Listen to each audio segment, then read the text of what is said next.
Senate and House lawmakers described real-time video and testimony about the attack on the consulate in Benghazi as informative, but not necessarily conclusive.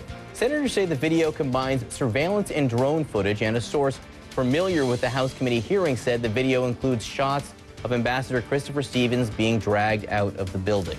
He and 3 other Americans died in that September attack. 1 week after resigning, the former CIA director, David Petraeus, is about to begin testifying before a House Intelligence Committee. That hearing is expected to get underway any moment. The former general is going to be asked, or I guess he's the retired general, is going to be asked to tell lawmakers everything he knows about the deadly September 11th attack on the U.S. consulate in Benghazi. And while he's testifying, CIA is launching its own investigation into his conduct while he was still in charge of that agency. Brings us to our senior congressional correspondent, Dana Bash. She's in D.C. this morning. So is he there yet? Has he arrived? He has arrived, Soledad, but you wouldn't know it and our television viewers wouldn't know it because we didn't get a picture of him, and we're not alone. I just want to give you the scene of where he is. If you look back there, you can kind of see a brown door. Those are the doors that lead to the classified briefing room where he is. And despite the fact that CNN and other networks had cameras, I can tell you, all over at virtually every entrance, this is a bit of a maze down here, and people can be protected from seeing reporters if the members of Congress want to, and that's what they did in this case, which is quite interesting. Although CNN and other networks asked if we could at least have one picture, one shot of him going in, they intentionally snuck him in and protected him, which is kind of noteworthy that members of Congress decided to do that. Now, as far as the substance goes, you remember Petraeus did brief members of Congress, this Intelligence Committee, once and only once in the days after the Benghazi attack back in September. And at the time, he made clear to them that he thought that it was more likely the result of those demonstrations and violence out of those demonstrations. Lawmakers I talked to before this said that they were still quite angry about that, what they called it, one called a weak presentation.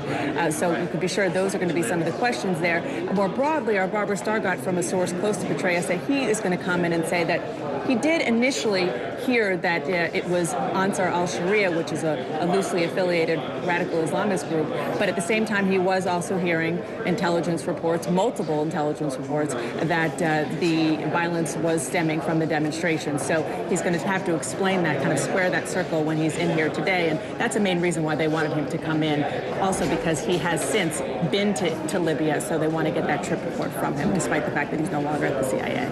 Dana Bash for us this morning. Thank you, Dana. I want to get right to Republican Congressman Conniemack joining us this morning. It's nice to have you with us, sir. Appreciate it.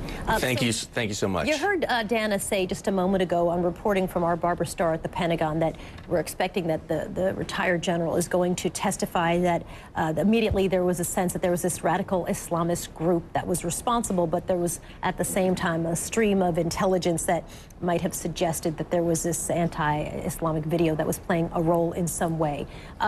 What do you make, if that's what he ends up testifying, what do you make of that? Well, you know, I think, Soledad, that the American people really want to get to the bottom of this and get some answers. I think a lot of people are frustrated that we hear one story one day and another story another day. And I think, by the way, this isn't just Republicans. This is Republicans, Democrats, independents all across the country saying, what happened? We want the truth. We want to know to make sure that this doesn't happen again. I mean, remember, 4 Americans died, and I think General Petraeus and all of the others who have been out there in the past talking about Benghazi need to come and tell the American people the truth, and that starts today, I think. Well, that'll be interesting to hear. I agree. But could he, if indeed he says what our reporting says he's going to say, that, and we've seen the CIA talking points for Susan Rice as well, and if he says, listen, immediately thought a radical Islamist group, at the same time there was intelligence that seemed to indicate that the video might have a role, would that explain to you what we now know about Susan Rice's testimony, which has become a big center of all of this, you know, talking certainly about whether or not she's going to have a chance to be Secretary of State. Does that make her position on Meet the Press 5 days later make some kind of sense? Not to me, and everybody will have to judge that on their own, but to me it still falls way short. We know the events that happened. It's public. It's in the public domain. And to blame a video, I think, is offensive, not only to our own, constitutional belief in freedom of speech, but just the idea that the administration would go out and blame a video. instead of what really happened, and this was a terrorist attack that killed 4 Americans. So no, I don't think it gets anybody off the hook for statements they made early, right after the incident. We know that. Forgive me for Soledad, just real quick. Go ahead. This is one of those issues that the American people deserve to know the truth. And right now, the administration has a problem, and that is that it doesn't look like they were being honest with the American people. Now, maybe they have evidence to show that they were, and if they do, then bring it forward.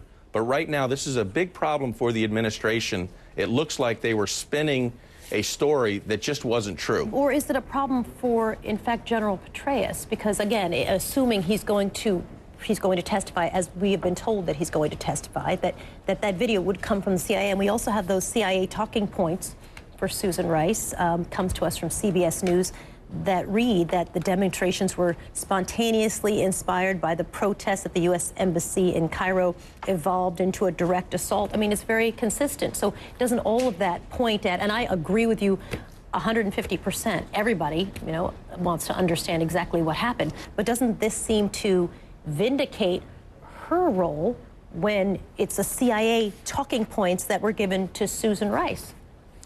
Again, Soledad, not to me, and I think that most people who are watching this, it is an attempt, but it falls way short of answering the questions I think that the American people have. And that's what this is really about. So whether it's General Petraeus, Susan Rice, or anyone in the administration, I mean, this is an issue of leadership. This is something that the president, I think, needs to come to the American people and be very straightforward about what happened, why it is that statements were made the way they were at the beginning, why it is that they are changing now, and that as Commander-in-Chief, as the President of the United States, this is an opportunity for him to look the American people in the eye and say that, in my opinion, that there were mistakes made. We are sorry for that. Here is the truth of what happened, and we are going to make sure it never happens again.